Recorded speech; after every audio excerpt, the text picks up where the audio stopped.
Hey there everyone and welcome to Castle's Clarinet Fantasy. My name is Castle and I'll be taking care of you today. No, don't be alarmed. You're in the right place.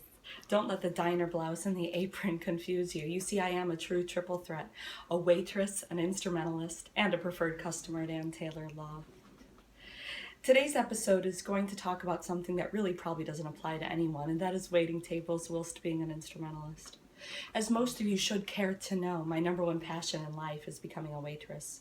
Now, I was smart about this, you see, and I did go to college to acquire a backup plan, something a little bit more practical than being a waitress, so I got a degree in musical theater.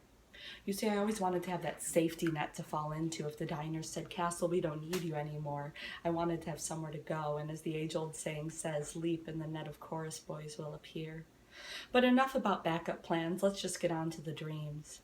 I've been fortunate enough to be a waitress for most of my adult life, and I've really had to find a way to incorporate her into my performances. You see, she is as attached to me as I am to my ex's Instagram account, so it was really important that I find a way to work her into my act. I refer to my shifts as the restaurant as an act or a performance because a couple of reasons. Number one, all the world is a stage, and second D, I just want to. So today we're going to talk about a way to incorporate the instrument as an instrumentalist while also being a waitress. You see, as an instrumentalist, performer, and very light mover, I learned early on the importance of a 1-inch character heel for line work. Footwear is also very important when one is waiting tables. I really prefer to use a tapping shoe when I wait tables. Let me see if I can show you here. And that is for a couple of reasons. Number one, because I like to warn my guests that she is coming, so they can prepare. I don't want them to be alarmed. And second of all, I've got rhythm. So when I approach my table, I say, "Good even, sir. Good even, madame." And then we share a laugh. We share a laugh because we're all here together waiting tables, watching me wait tables, watching dreams come true. And then at that moment I say, "Would anyone care for a drink?" And of course someone says, "Oh, of course I need one," because you really need a drink when you're sitting at a restaurant and having someone wait on you. Life is hard, sir. So after I acquire the desire, that's what I like to say instead of taking an order, I walk away.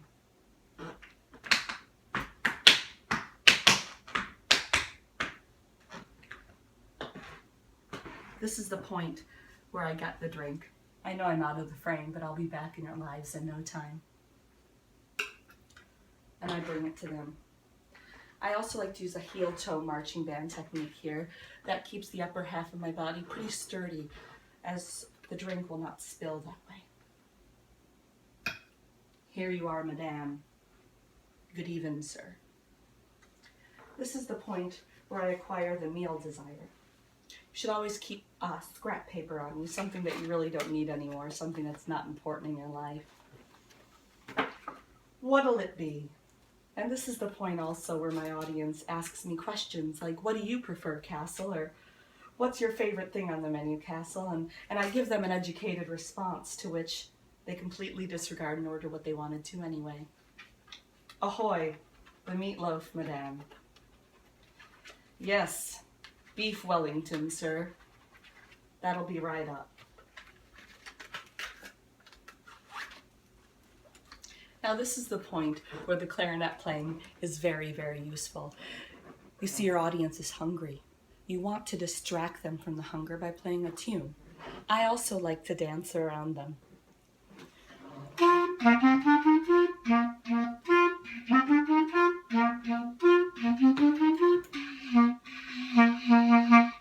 Now, chances are the kitchen's a little backed up and their food's taking a long time.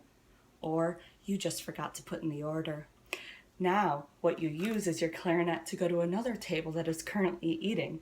I call this the distraction technique.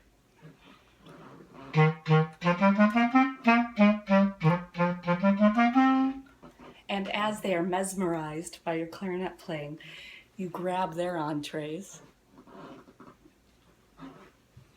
and you bring it over to the table waiting for their food.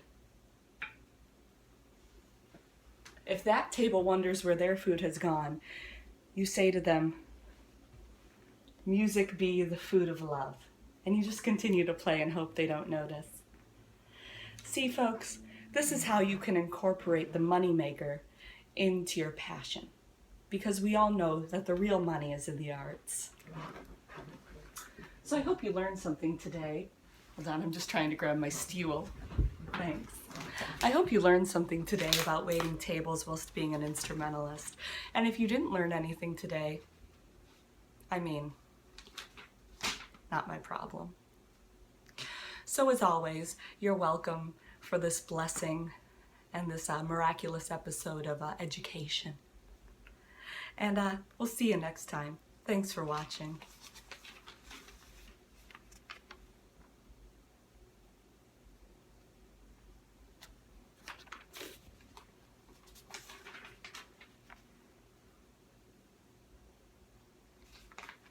Technology.